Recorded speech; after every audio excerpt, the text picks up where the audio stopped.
ঢাকা দক্ষিণ সিটি কর্পোরেশনের ২৭টি এলাকাকে অধিক ডেঙ্গু ঝুঁকিপূর্ণ হিসেবে চিহ্নিত করা হয়েছে। তাই আগামী ৭ জুন থেকে মশা নিধনে চালানো হবে বিশেষ অভিযান।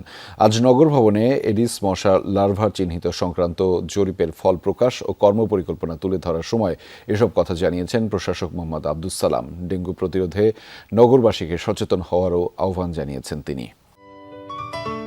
সিলন টি রপ্তানিতে শীর্ষে।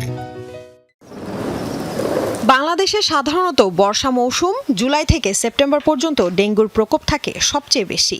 তবে জলবায়ু পরিবর্তন ও আবহাওয়ার ব্যাপক তারতম্যের কারণে এখন মে থেকে দেখা যায় ডেঙ্গুর প্রকোপ।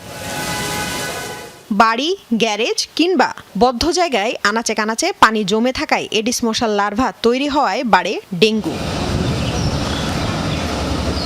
কয়েক বছরের ধারাবাহিকতায় মশাবাহিত এই ভাইরাসের প্রকোপ ভাবিয়ে তুলেছে সরকারকে, যার ফলশ্রুতিতে ১২ থেকে ২৩ মে এডিস মশার লার্ভার ওপর এলাকাভিত্তিক জরিপ চালায় ঢাকা দক্ষিণ সিটি কর্পোরেশন। বৃহস্পতিবার নগর ভবনে এ সংক্রান্ত জরিপের ফল প্রকাশ ও কর্মপরিকল্পনা তুলে ধরা হয়। জানানো হয় ২৭টি ওয়ার্ডকে অধিক ঝুঁকিপূর্ণ হিসেবে চিহ্নিত করার কথা।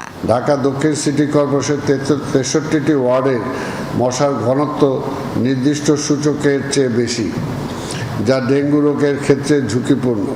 এর মধ্যে এডিস মশার লার্ভার ঘনত্ব অনুযায়ী ২৭টি ওয়ার্ডের সবচেয়ে বেশি ঝুঁকিতে রয়েছে। জরিপে প্রাপ্ত ফলাফলের ভিত্তিতে আগামী ৬ জুন ২০২৬ খ্রিস্টাব্দে ডেঙ্গু ও চিকুনগুনিয়া রোগ প্রতিরোধে সচেতনমূলক র্যালি অনুষ্ঠিত হবে। ডিএসসিসির প্রশাসক জানান, আগামী ৭ জুন থেকে অধিক ঝুঁকিপূর্ণ ২৭টি ওয়ার্ডে বিশেষ ক্র্যাশ প্রোগ্রাম চালানো হবে। এছাড়া হাসপাতালগুলোকে ডেঙ্গু রোগীদের জন্য ১০% বেড রিজার্ভ রাখতে নির্দেশনা দিয়েছে স্বাস্থ্য মন্ত্রণালয়।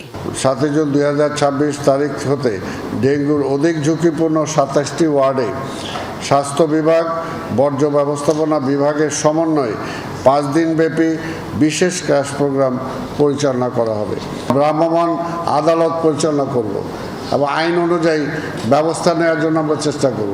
এ সময় মশার ওষুধ কেনার বিষয়ে সাংবাদিকদের প্রশ্নের জবাবে প্রশাসক জানান, সিটি কর্পোরেশন নয়, এ দায়িত্ব মন্ত্রণালয়ের। ওষুধ সিটি কর্পোরেশন তার নিজের ইচ্ছায় কিনতে পারে না, সেগুলো কীটতত্ত্ববিদ যারা আছে তাদের সার্টিফিকেটের উপরে ভিত্তি করে সেগুলোকে কেনা হয়। এগুলো আমাদের মন্ত্রণালয় থেকেও করা হয়েছে, আমরাও করেছি এবং স্বাস্থ্য মন্ত্রণালয় করেছে এবং এটা প্রমাণিত হয়েছে যে এটা এফেক্টিভ।